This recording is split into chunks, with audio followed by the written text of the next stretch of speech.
ओम नमोर्यंताणम नमो सिद्धाणम नमो आर्याणम नमो वज्जायाणम नमो लोहे सव्वसाहुणम। मंगलम भगवान वीरो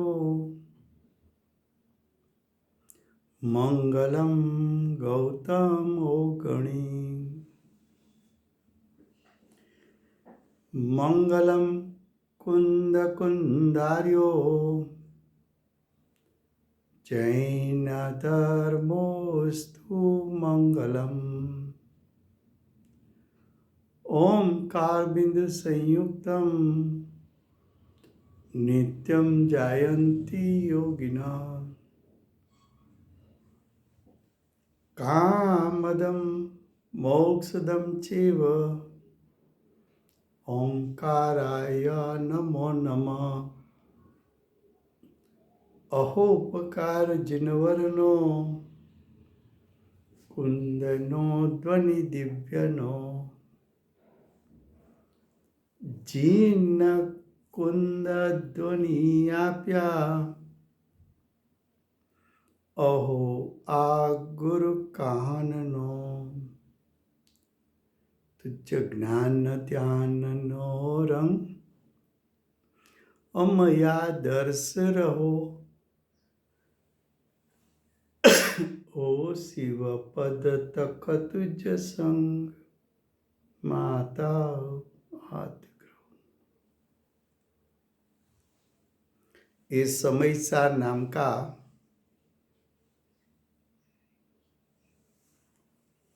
है जी।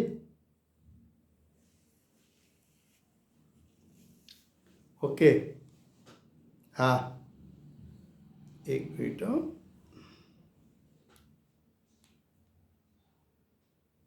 હવે આવે છે ઓકે તો પછી હું છે ને એક મિનિટ સ્પીકર ફોન પર લઈ લઉં।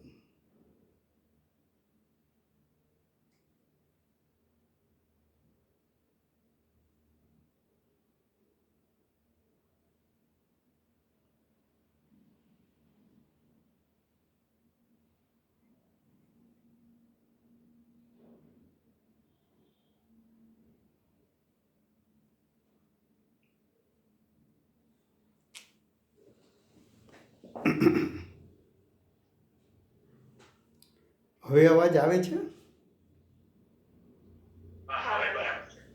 ઓકે।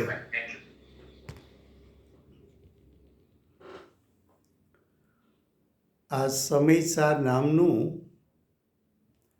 પરમ અધ્યાત્મ શાસ્ત્ર છે। આ સમયસાર નામનું પરમ અધ્યાત્મ શાસ્ત્ર છે। ભગવત કુંકુંદાચાર્ય દેવે માંગલિક કરીને પ્રતિજ્ઞા કરી છે। પ્રતિજ્ઞામાં હું સમયસારને કહીશ ऐसा कहा है। उसमें गाथा 6 उसका भावार्थ उसका लास्ट पैराग्राफ यहाँ का अर्थ है इस गाथा में ज्ञायक भाव का अर्थ है शुद्ध नहीं का विषय। ज्ञायक भाव का अर्थ है शुद्ध नहीं का विषय।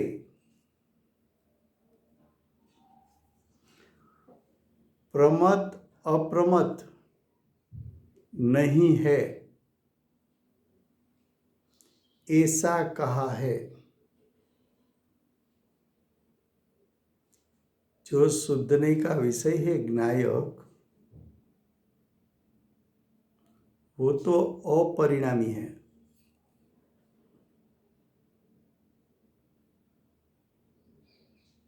उसमें प्रमद दशा भी नहीं, उसमें अप्रमद दशा भी नहीं।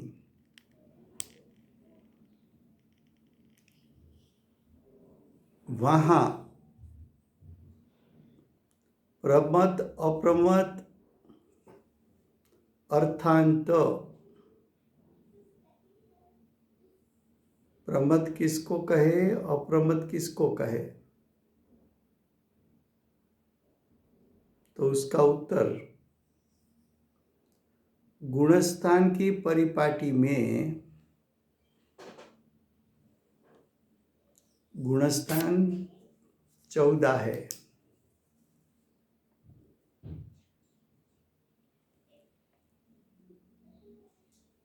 प्रथम गुणस्थान मिथ्या दृष्टि है, 4 से 12 गुणस्थान साधक दशा है, 13वां गुणस्थान अर्यंत पद है, 14वां गुणस्थान सिद्ध पद है। फिर से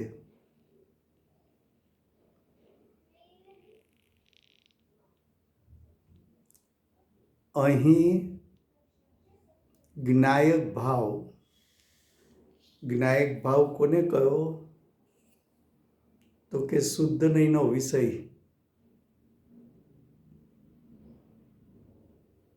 શુદ્ધ નહીંનો વિષય કહેતા શુદ્ધ ધ્રુવ સ્વભાવ, પરમ પારણામિક સ્વભાવ, શુદ્ધ નહીંનો વિષય કહેતા पर्यायથી રહિત, અશુદ્ધ पर्यायથી રહિત, શુદ્ધાશુદ્ધ पर्यायથી રહિત, આંશિક શુદ્ધ पर्यायથી રહિત, પરિપૂર્ણ શુદ્ધ पर्यायથી રહિત।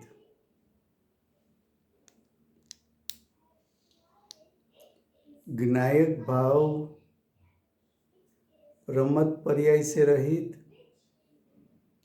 અને અપ્રમદ પર્યાયથી પણ રહિત। તો જ્ઞાયક ભાવ પ્રમદ અપ્રમદ નથી એમ કહ્યું છે, ત્યાં પ્રમદ અપ્રમદ એટલે શું? प्रमद अप्रमद किसको कहते हैं? तो कि गुणस्थाननी परिपाटीमां गुणस्थान 14 છે, પહેલા ગુણસ્થાન પછી ચોથું ગુણસ્થાન આવે, પછી પાંચમું ગુણસ્થાન આવે, પછી સાતમું ગુણસ્થાન આવે, પછી છઠ્ઠું ગુણસ્થાન આવે, પાછું સાતમું ગુણસ્થાન આવે, પછી 8, 9 અને 10મું ગુણસ્થાન આવે, 10 માંથી ક્ષપક શ્રેણી હોય તો સીધું 12મું ગુણસ્થાન આવે, પછી 13મું, પછી 14મું ગુણસ્થાન છે એ કર્મ સાપેક્ષ જીવના પરિણામનું વર્ણન છે। ગુણસ્થાન છે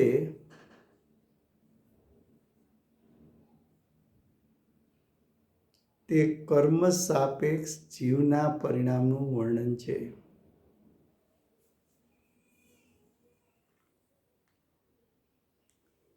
તો ગુણસ્થાનની પરિપાટીમાં છઠ્ઠું ગુણસ્થાન પ્રમદ કહેવાય, 7 થી 14 ગુણસ્થાન અપ્રમદ કહેવાય। પ્રમદ એટલે પ્રમાદવાળી દશા,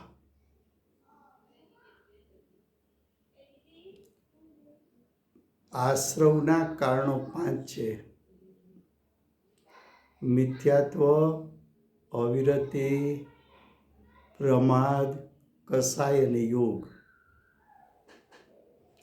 મિથ્યાત્વ પ્રથમ નાશ પામે. અવિરતિ એટલે વ્રત રહિત દશા પછી નાશ પામે. પછી પ્રમાદ નાશ પામે. પ્રમાદ 6 ગુણસ્થાન સુધી હોય.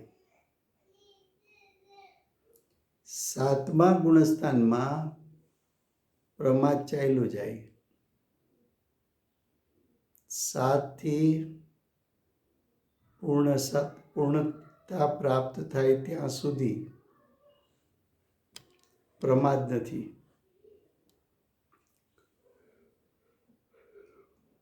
માટે એને અપ્રમદ દશા કહી.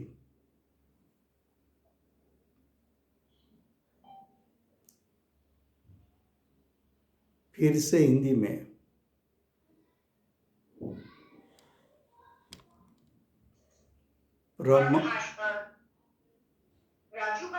हाँ जी मुनि दशा में तो प्रमद अप्रमद दशा वच्चे એટલે છઠ્ઠો હા મુનિ દશા છે એ મુનિ દશાના પ્રકાર 2. એક મુનિરાજ 6ઠે 7મે ગુણસ્થાને ઝૂલ્યા કરે. બીજા મુનિરાજ 7મા ગુણસ્થાનથી શ્રેણી માંડે. શ્રેણી માંડે અને પૂર્ણતા લઈ લે તો એને પ્રમાદ થતો નથી. પણ શ્રેણી માંડે 7માંથી 8મામાં આવે, 9મામાં આવે, પણ પાછો પુરુષાર્થ ઘટી જાય તો એ જીવ પાછો આવે, 6ઠે સુધી આવી જાય. ક્યારેક 5મે 4થે ગુણસ્થાને આવી જાય. ક્યારેક 4થેથી પડીને પ્રથમ ગુણસ્થાનમાં મિથ્યા દ્રષ્ટિ પાછો થાય.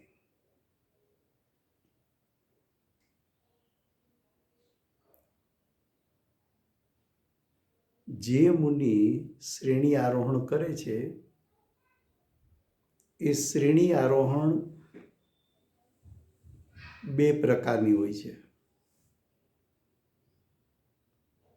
ક્ષપક શ્રેણી આરોહણ કરે એ જીવ 10મા ગુણસ્થાનથી 12મા ગુણસ્થાનમાં જઈ પૂર્ણતાની પ્રાપ્તિ કરે. પણ ઉપસમ શ્રેણી ચડે તો 10મા ગુણસ્થાનમાંથી 11મામાં આવે, 12મામાં ન જઈ શકે. 11મા ગુણસ્થાનથી ફરી પાછો કર્મના ઉદયમાં જોડાય. 11માંથી સીધો 6ઠે આવે. ક્યારેક 6ઠેથી 5મે આવે, 5મેથી 4થે આવે અને પ્રથમ ગુણસ્થાનમાં આવી અને મિથ્યા દ્રષ્ટિ પણ થઈ જાય. હવે મુનિના 2 પ્રકાર કયા? મુનિના 2 પ્રકાર કયા? તો મુનિ 6ઠે 7મે ગુણસ્થાને ઝૂલે છે તો 7મા ગુણસ્થાનમાં છે તો અપ્રમદ કહેવાય. પણ પાછો વિકલ્પ આવ્યો એટલે પ્રમાદ થયો કહેવાય. એ 6ઠે આવ્યા તો પાછી પ્રમદ દશા. પાછો સ્વભાવલક્ષી પુરુષાર્થ કરી 7મે ગુણસ્થાને ગયા તો અપ્રમદ થયા. ફરી પાછા કર્મના ઉદયમાં જોડાઈ ગયા, છઠ્ઠે આવી ગયા.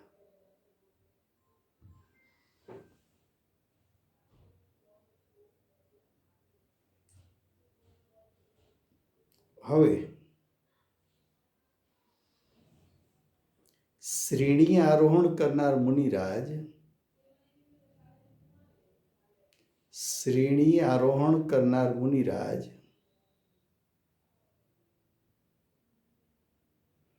સાતમા ગુણસ્થાનથી શ્રેણી માંડીને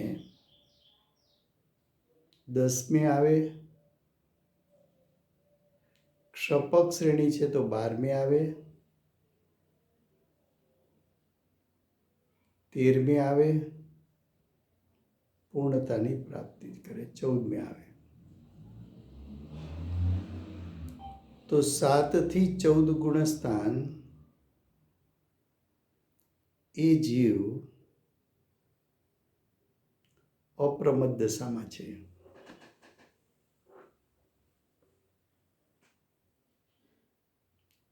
अब हम हमारे मूल विषय पर आते हैं. थैंक यू आराधना. हाँ जी, कि गुणस्थान की परिपाटी में छठे गुणस्थान तक प्रमथ और 7वें गुणस्थान पर अप्रमथ कहने में आता है. जो प्रमथ है वो भी परिणाम है.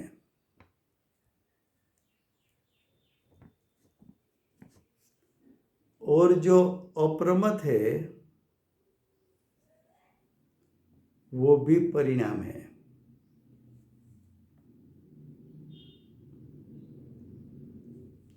प्रमथ अप्रमथ परिणाम વ્યવહારનો વિષય છે.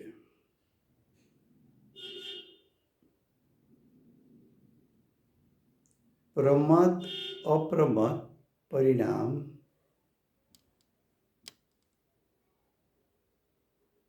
એ પરિણામ છે, પર્યાય છે. પર્યાય છે તે વ્યવહારનો વિષય છે. વ્યવહારનો વિષય છે તે શુદ્ધનો વિષય નથી. શુદ્ધનો વિષય છે તે વ્યવહારનો વિષય નથી. શુદ્ધનો વિષય જ્ઞાયક છે.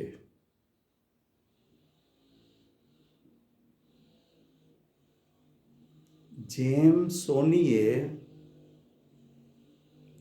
દાગીના વેચવા છે એમ કહ્યું તો સોસરવટ દ્રષ્ટિ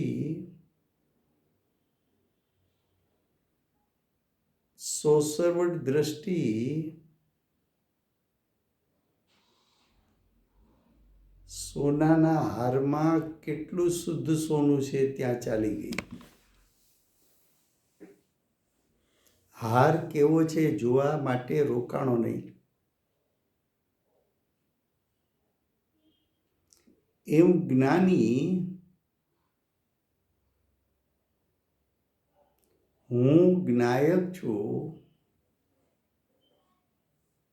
એવું અંદરમાં જોર પડતા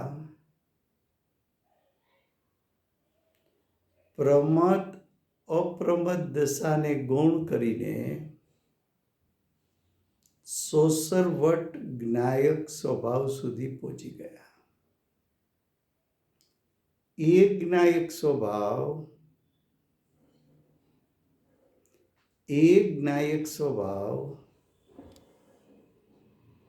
શુદ્ધનો વિષય છે.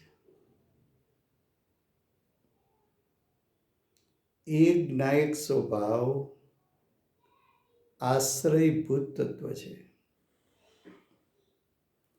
એ જ્ઞાયક સ્વભાવનું અવલંબન લેવા જેવું છે. એ જ્ઞાયક સ્વભાવ પરિણામથી રહિત છે. એ જ્ઞાયક સ્વભાવનું ધ્યાન કરતા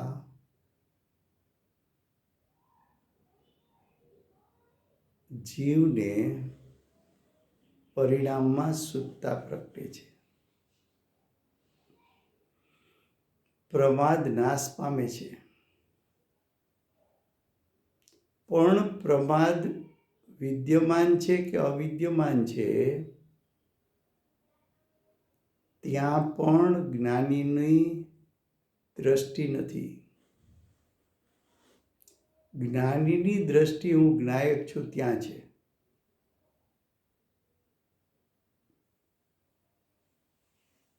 क्या कहा फिर से?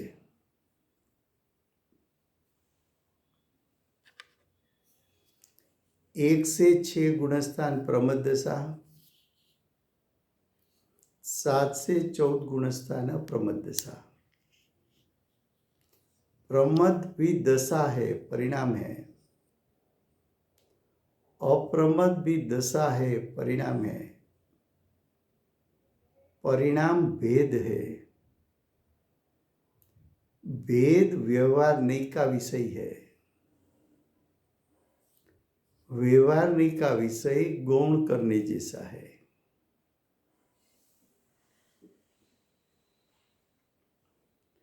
प्रमद अप्रमद दशा को जब तक तू मुख्य करेगा तब तक तेरी दृष्टि ज्ञायक पर नहीं जा सकती. क्यों? तो कि ज्ञायक तो शुद्धने का विषय है. ज्ञायक तो प्रमद अप्रमद परिणाम से रहित है. ज्ञायक प्रमद अप्रमद दशा से रहित क्यों है? तो कि शुद्धने की दृष्टि में प्रमद अप्रमदपना गौण हो गया.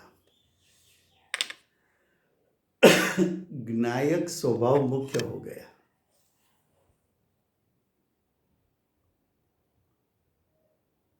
जो 14 गुणस्थान है वो कर्म सापेक्ष जीव के परिणाम है. कर्म सापेक्ष जीव के परिणाम, लेकिन वो है तो परिणाम. परिणाम तो भेद है. भेद व्यवहारने का विषय है. व्यवहारने का विषय गौण है. लेकिन जिसने ऐसे परिणाम को गौण करके ज्ञायक पर अपनी दृष्टि स्थिर की, ऐसे जीव को सम्यक दर्शन ज्ञान चारित्र प्रकट हो सकता है. सम्यक दर्शन ज्ञान चारित्र है तो परिणाम, लेकिन ज्ञानी की दृष्टि जो आंशिक शुद्ध परिणाम प्रकट हुआ वहां उसकी दृष्टि नहीं है. उसकी दृष्टि कहाँ है? तो कि ज्ञायक पर है. तो आगे बताया कि गुणस्थान की परिपाटी में 6ठा गुणस्थान तक प्रमद कहने में आता है.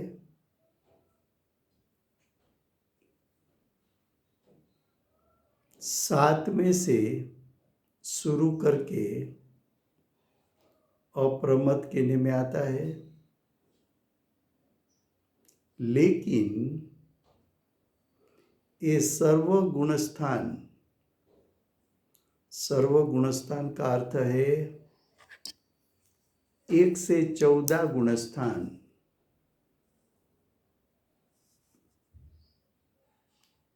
1 से 14 गुणस्थान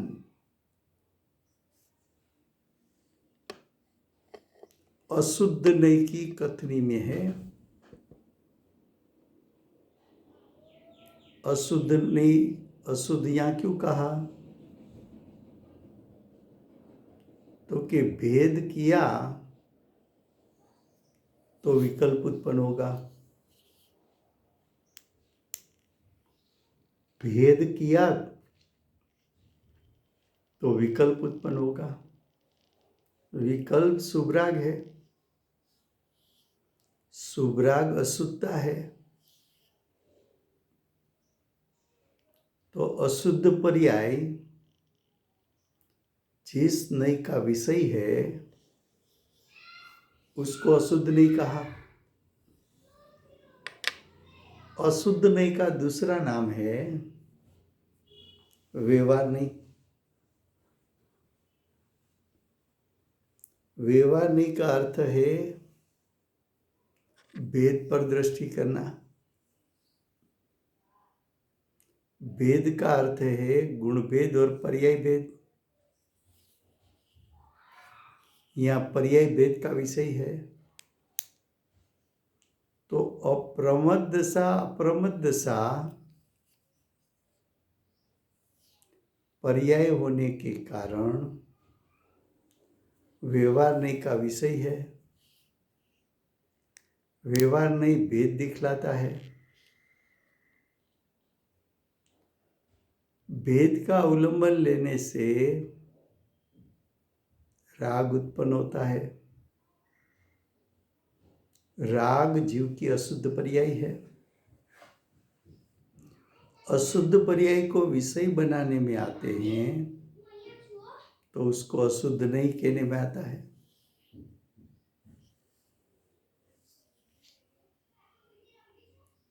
तो देखो, सुनार ने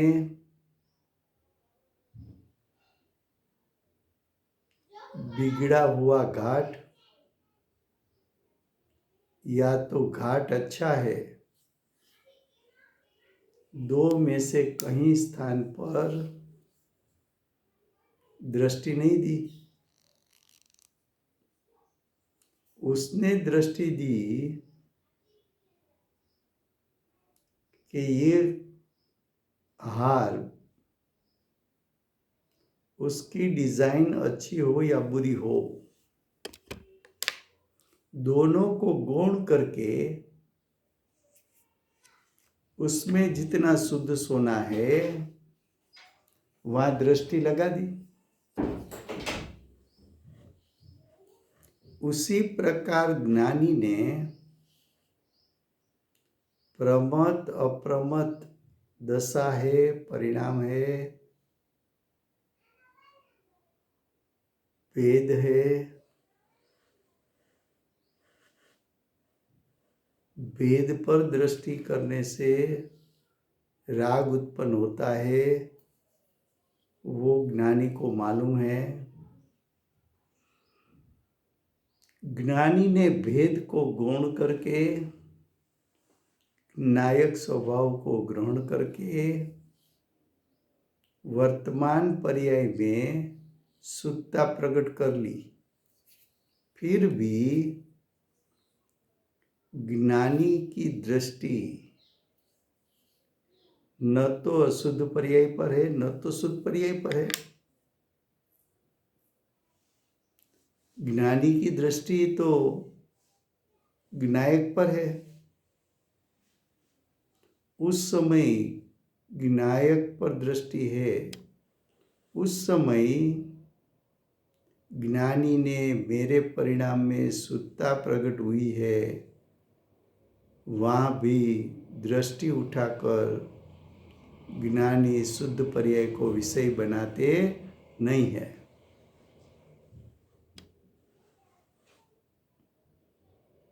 इसलिए आगे कहा कि शुद्ध नहीं से आत्मा ज्ञायक ही है। शुद्ध नहीं के विषयभूत आत्मा कैसा है? ज्ञायक, एक रूप ज्ञायक, त्रिकाल शुद्ध ज्ञायक, परम पारिणामिक भाव स्वरूप ज्ञायक, ध्रुव स्वभाव स्वरूप ज्ञायक, दृष्टि का विषयभूत ज्ञायक, शुद्ध नहीं का विषयभूत ज्ञायक, शुद्ध निश्चय नहीं के विषयभूत ज्ञायक, द्रव्यार्थिक नहीं के विषयभूत ज्ञायक,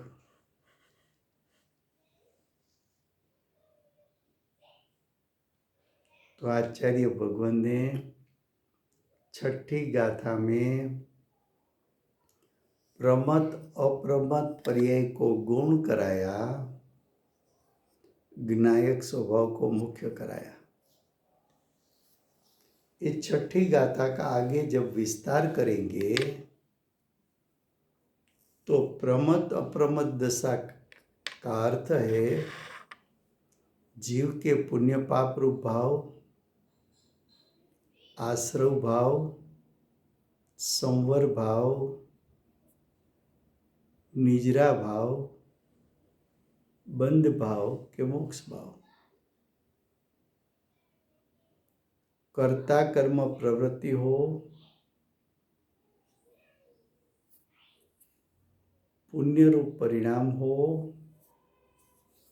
पाप रूप परिणाम हो, आश्रव रूप परिणाम हो,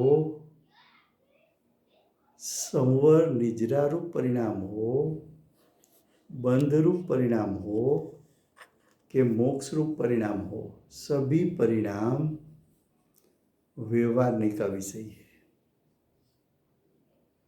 ये सभी परिणाम से ज्ञायक भिन्न है।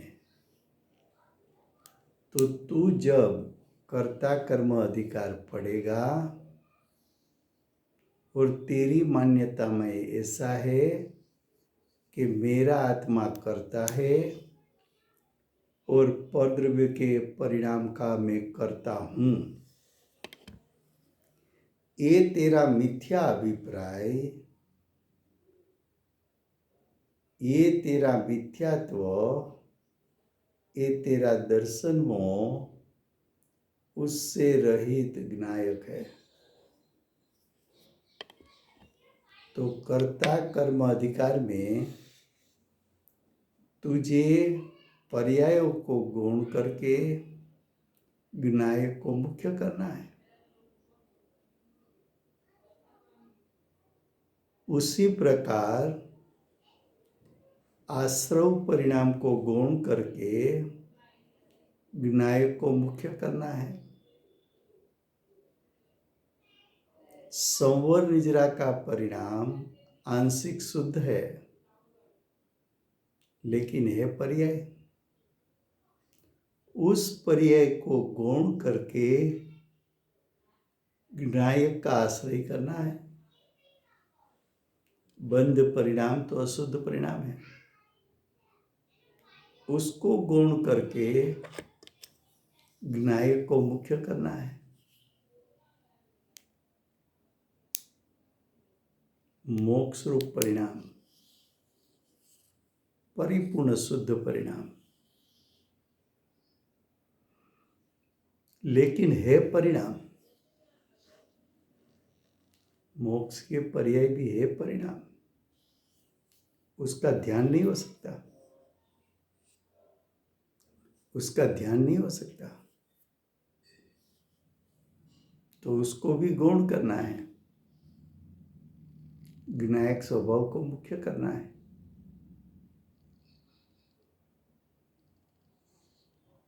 तो पूरे समय सार में जहाँ जहाँ पर्याय की बात आचार्य भगवान दिखाते हैं, वो सभी स्थान पर पर्याय को आपको गौण करके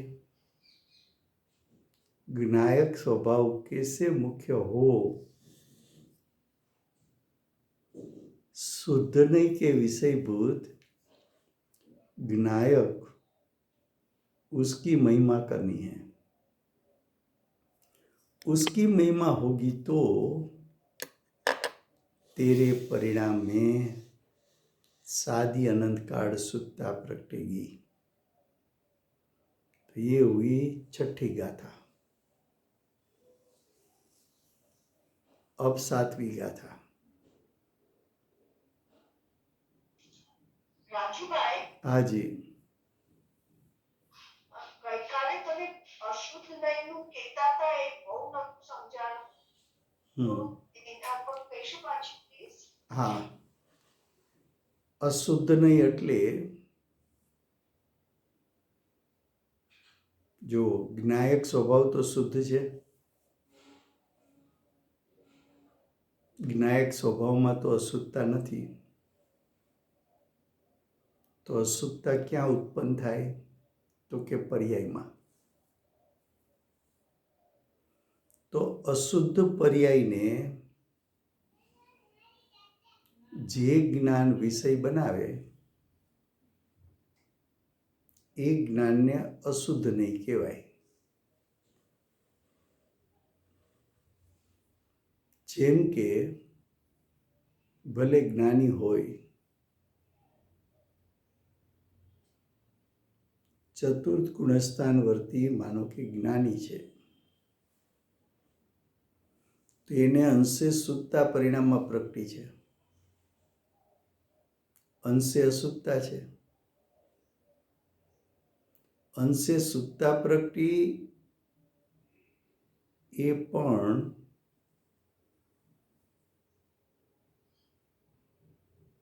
પર્યાર્થિક નહીંનો વિષય છે. અશુદ્ધતા પ્રગટી એ પણ છે તો પરિણામ વ્યવહાર નહીંનો વિષય છે.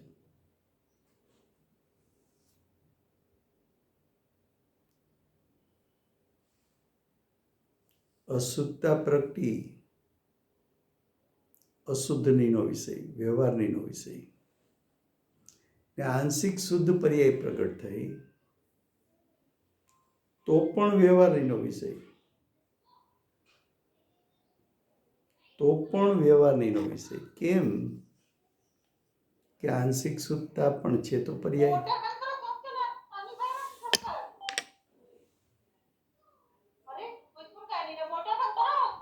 All participants are muted and they can unmute themselves.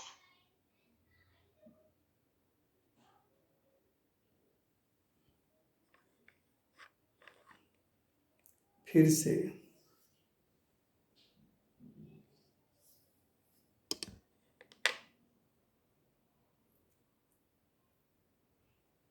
कि पर्याय शुद्ध हो कि अशुद्ध हो, सभी पर्याय व्यवहारनी का विषय है.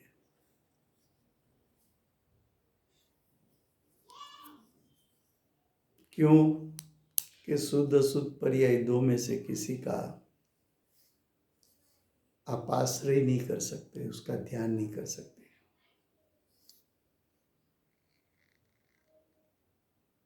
पर्याय को विषय बनाया तो आपको विकल्प उत्पन्न होगा, और विकल्प या तो शुभ हो या तो अशुभ हो. लेकिन शुभ हो कि अशुभ हो, दोनों है तो अशुद्धता. तो अशुद्ध पर्याय को विषय किया तो उस नई को अशुद्ध नहीं कहने में आता है. तो यहां तक छठी गाथा हुई. अब 7वीं गाथा.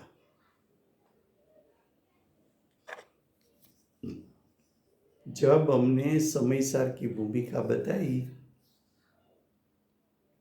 तब कहा था વાણીબેન તમારા મોબાઈલ મ્યુટ કરો. Thank you very much Rajubhai. हाँ जी. All participants are muted and they can unmute themselves.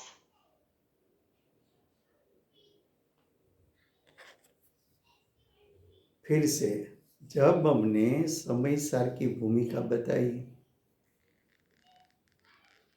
तब 2 बात बताई थी कि नई का प्रकार 2 है. वैसे अनंत प्रकार कर सकते हैं, लेकिन अनंत प्रकार को 2 प्रकार में विभाजित करना है तो एक शुद्ध नहीं है दूसरा व्यवहार नहीं है। तो हमने बताया था कि व्यवहार नहीं का विषय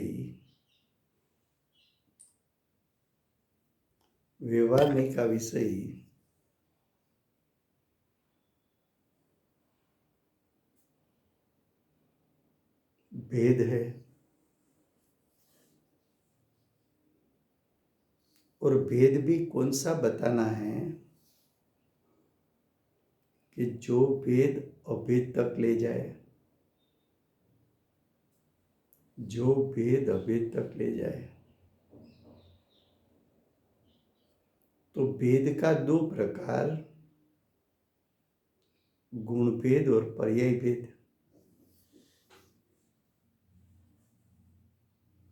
पर्याय का भेद अभेद तक कैसे ले जा सकता है? तो कि पर्याय में छुपा हुआ ज्ञायक है, तो पर्याय के भेद को गौण करो तो वो अभेद ज्ञायक तक ले जा सकता है।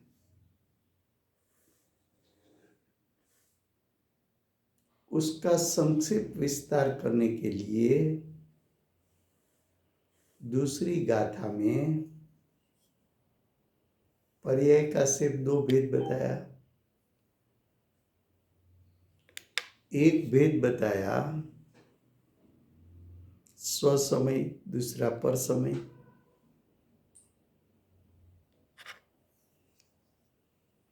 उसी बात को छठी गाथा में भिन्न शब्द से बताया कि पर्याय दो प्रकार की है, प्रमत और अप्रमत। स्वसमय परसमय कहा तब शुद्ध पर्याय को स्वसमय कहा, अशुद्ध पर्याय को परसमय कहा। स्वभाव पर दृष्टि की और जो पर्याय प्रकट हुई वो स्वसमय, स्वभाव से च्युत हुआ और जो पुण्य पाप आश्रव बंध प्रकट हुए वो अशुद्ध पर्याय। प्रमत अप्रमत में कर्म सापेक्ष परिणाम बताया।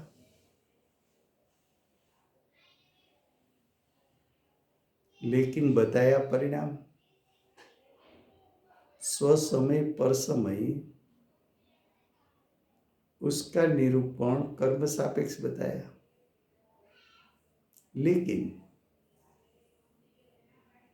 प्रमत अप्रमत भी पर्याय है तो व्यवहारिक का विषय है, और प्रमत अप्रमत दशा में भी छुपा हुआ ज्ञायक है। तो प्रमत अप्रमत अवस्था को गौण कर दे तो वही पर्याय का भेद तुझे अभेद तक ले जाएगा। ये बात एक हुई। अब दूसरी बात, सातवीं गाथा का विषय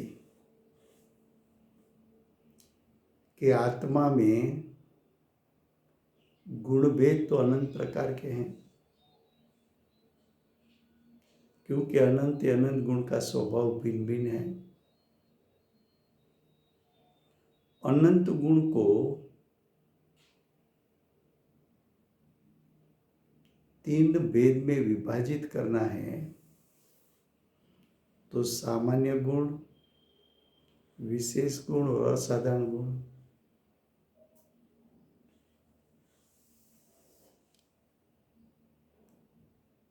तो गुण है वो व्यवहारिक का विषय है, क्योंकि भेद है।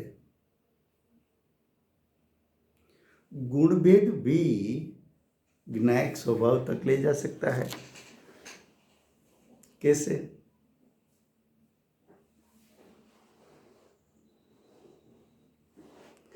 तो कि गुण भेद वो लक्षण है, लक्षण के द्वारा लक्ष्य तक पहुंच सकते हो। लौकिक में तो सभी पदार्थ की पहचान करते हो, तो भेद के द्वारा अभेद तक चला जाते हो।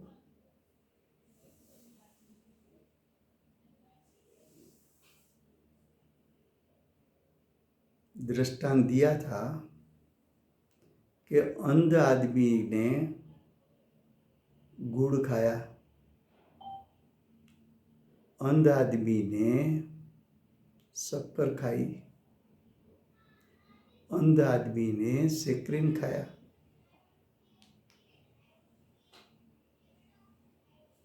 तो ये गुड़ है,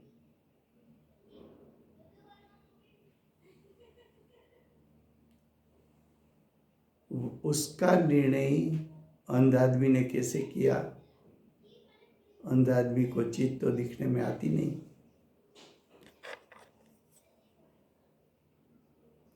तो कि उसके रस गुण के माध्यम से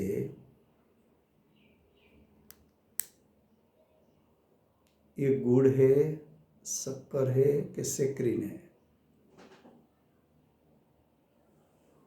तो उसने एक गुण भेद के माध्यम से द्रव्य के स्वभाव तक पहुंच गया, द्रव्य तक पहुंच गया।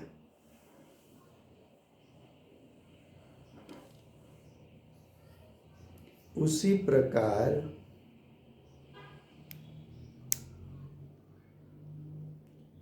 प्रकार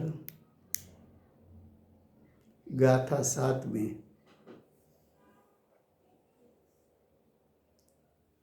उसका हेडिंग देखिए कि अब प्रश्न होता है कि, अब का अर्थ है आपने जो समझाया कि आत्मा प्रमद भी नहीं है। રાજુભાઈ એની પહેલા જરા પ્લીઝ પેલું સ્વસમય પરસમય તમે જે કીધેલું ને હિન્દીમાં એ જરા પાછું ગુજરાતીમાં સમજાવશો પ્લીઝ? ઓકે.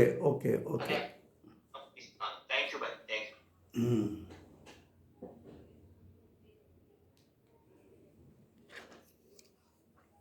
જ્યારે ભૂમિકાની ગાથા ચાલી, એટલે કે ભૂમિકા બતાવી,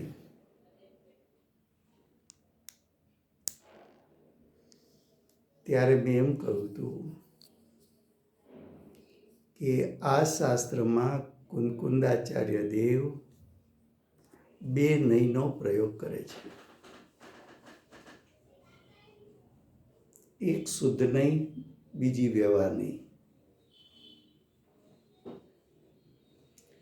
વ્યવહારનો વિષય ભેદ બતાવ્યો, પણ કેવો ભેદ બતાવ્યો તો કે જે અભેદ સુધી લઈ જાય। તો કે ભેદ અભેદ સુધી કઈ રીતે લઈ જાય? તો કે આચાર્ય ભગવંતે બે ભેદ બતાવ્યા, ગુણભેદ અને પર્યાય ભેદ। ભેદ બતાવવાનું પ્રયોજન ભેદ દ્વારા તને અભેદ સુધી લઈ જવો છે। તો ભેદના મુખ્ય બે પ્રકાર બતાવ્યા, પર્યાય ભેદ અને ગુણભેદ। ખરેખર પર્યાયના ભેદ તો અનંત છે, પણ અનંત ભેદોને માત્ર બે ભેદમાં સમાવેશ કરવો હોય તો બીજી ગાથામાં આચાર્ય ભગવંતે કહ્યું કે જીવ બે પ્રકારે પરિણમે છે, સ્વસમય અને પરસમય। ત્યાં સ્વસમય આપણે કોને કહ્યું હતું? તો કે સમયની આપણે વ્યાખ્યા કરી હતી। જે જાણે છે અને પરિણમે છે એવી યુગપદ ક્રિયા કરે છે તેને સમય કહેવામાં આવે છે. સમયની પરિભાષામાં, વ્યાખ્યામાં આપણે સ્વસમય પણ ઉતાર્યું. કયા પ્રકારે? તો કે જે સ્વને જાણે છે અને સ્વરૂપે પરિણમે છે એને સ્વસમય કહેવામાં આવે છે. તો સ્વસમય રૂપના પરિણામ શુદ્ધ છે. એ શુદ્ધ પર્યાયને ગૌણ કરે તો એમાં છુપાયેલો જ્ઞાયક જોવા મળે. તો પર્યાયનો ભેદ એવો બતાવ્યો કે એ ભેદ તમને અભેદ સુધી લઈ જાય. હવે પરસમય, જે પરને જાણે છે અને પર દ્રવ્યમાં તન્મય થઈને પરિણમે છે એવી યુગપદ ક્રિયા એને પરસમય કહે છે. તો પરસમય વિકારી પરિણામ છે, વિભાવરૂપ પરિણામ છે. પણ વિભાવ પરિણામમાં પણ જ્ઞાયક તો છુપાયેલો છે.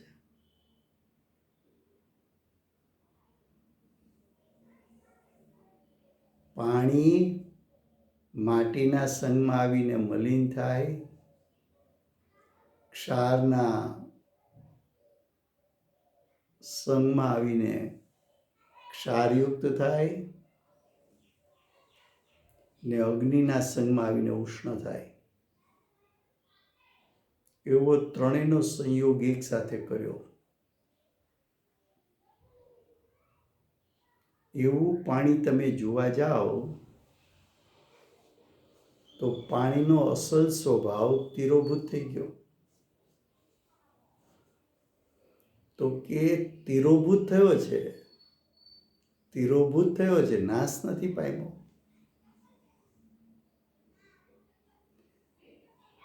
તિરોભૂત થયો છે, નાશ નથી પામ્યો. તો પાણી સ્વભાવથી શુદ્ધ છે. એ શુદ્ધતા તો ત્યાં ત્રિકાળ છે.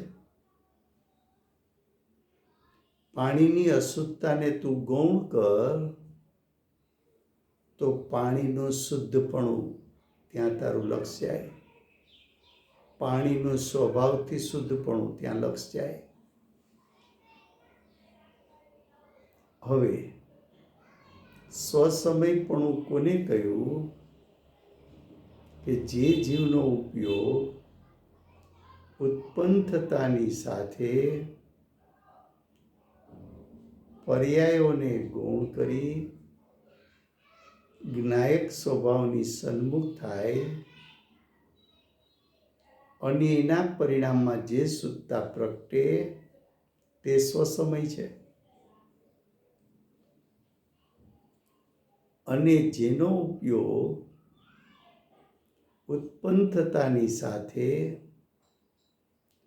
કર્મના ઉદયમાં જોડાય તો જીવની દશામાં વિભાવ ઉત્પન્ન થાય છે, પરસમય છે. સ્વસમયમાં જ્ઞાયક છુપાયેલો છે, પરસમયમાં પણ જ્ઞાયક છુપાયેલો છે. તો શુદ્ધ કે અશુદ્ધ પર્યાયને ગૌણ કરે તો જ્ઞાયકને ગ્રહી શકાય. તો પર્યાયના ભેદો એને ગૌણ કરવામાં આવે તો જ્ઞાયક ગ્રહી શકાય. તો પર્યાયનો ભેદ એવો છે કે જે જ્ઞાયક સુધી લઈ જાય. એ જ સ્વસમય પરસમયને આચાર્ય ભગવંતે આગળ જતા પ્રમત અપ્રમત દશા કહી. એ પરિણામ કર્મ સાપેક્ષ કીધા પ્રમત અપ્રમત. એ પ્રમત અપ્રમતનો આગળ જતા અધિકારોમાં અર્થ કરશે ત્યારે કર્તા કર્મ પ્રવૃત્તિ, તો એ કર્મરૂપ પ્રવૃત્તિ પર્યાય છે, વ્યવહારનીનો વિષય. પુણ્ય પાપ પર્યાય છે, વ્યવહારનીનો વિષય. આશ્રવ પર્યાય છે, વ્યવહારનીનો વિષય. સંવર નિજરા પર્યાય છે, વ્યવહારનીનો વિષય. બંધ પર્યાય વ્યવહારનીનો વિષય છે. મોક્ષની પર્યાય વ્યવહારનીનો વિષય છે. તો આ બધી પર્યાયો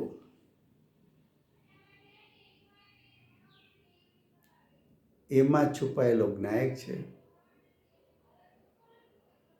તો વ્યવહારના વિષયમાં ભેદ બતાવ્યો, પણ કેવો ભેદ બતાવ્યો? તો કે તમને અભેદ સુધી લઈ જાય. આ બધી પર્યાયો ભેદ છે,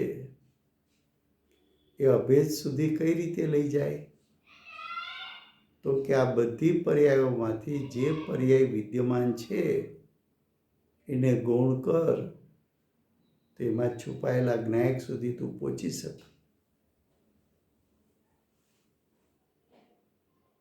આટલો વિષય છઠ્ઠી ગાથામાં પ્રમત અપ્રમતમાં બતાવ્યો. હવે thank you very much Rajubhai. પણ સ્વસમય તો એકચ્યુઅલી શુદ્ધ પર્યાય છે. હા, પણ છે પર્યાય ને. તો શુદ્ધ પર્યાય હો તો એને કેવી રીતે, એને પર્યાય શુદ્ધ પર્યાયને કેવી રીતે ગૌણ કરવાની? એ શુદ્ધ પર્યાય તો મારા આત્માની પર્યાય છે. તેજુરીમાંથી 1000 રૂપિયા કાઢ્યા. હાજી. તો 1000 રૂપિયા મૂલ્યવાન છે કે તેજુરીમાં અબજો રૂપિયા પડ્યા છે, આપવાની શક્તિ છે, એ મૂલ્યવાન છે. ફરીવાર,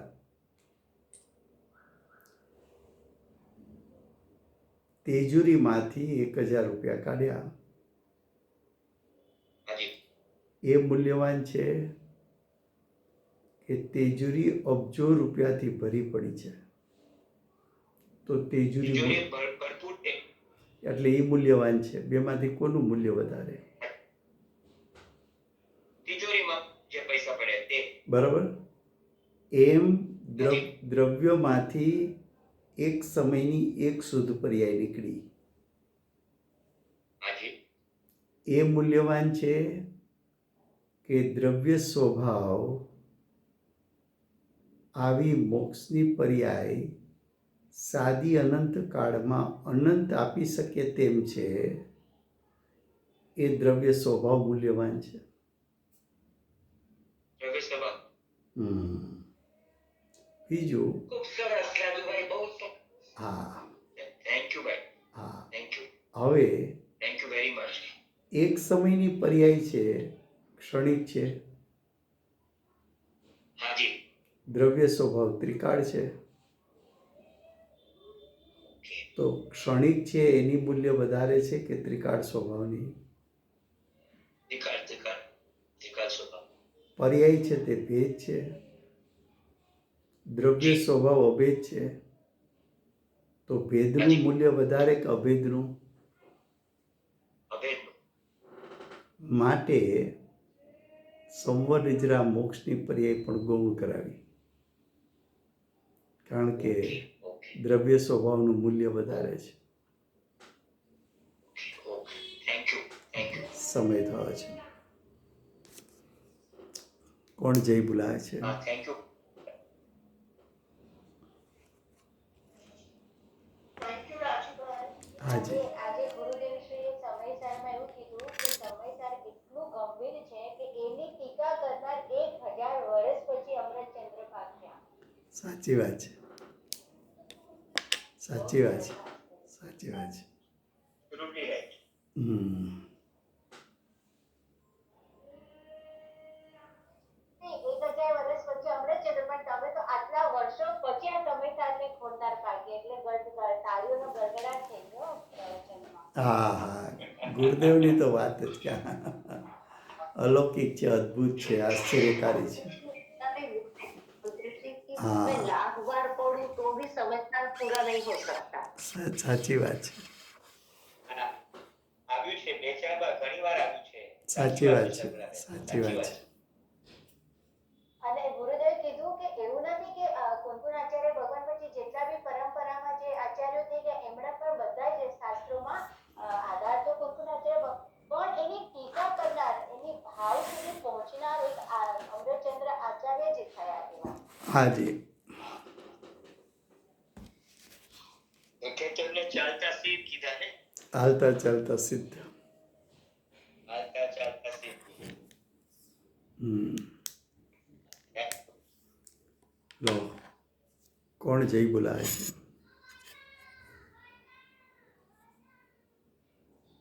બોલાવો છો વિજયભાઈ કે કોઈ પૂછે? હા હું બોલાવી દઉં.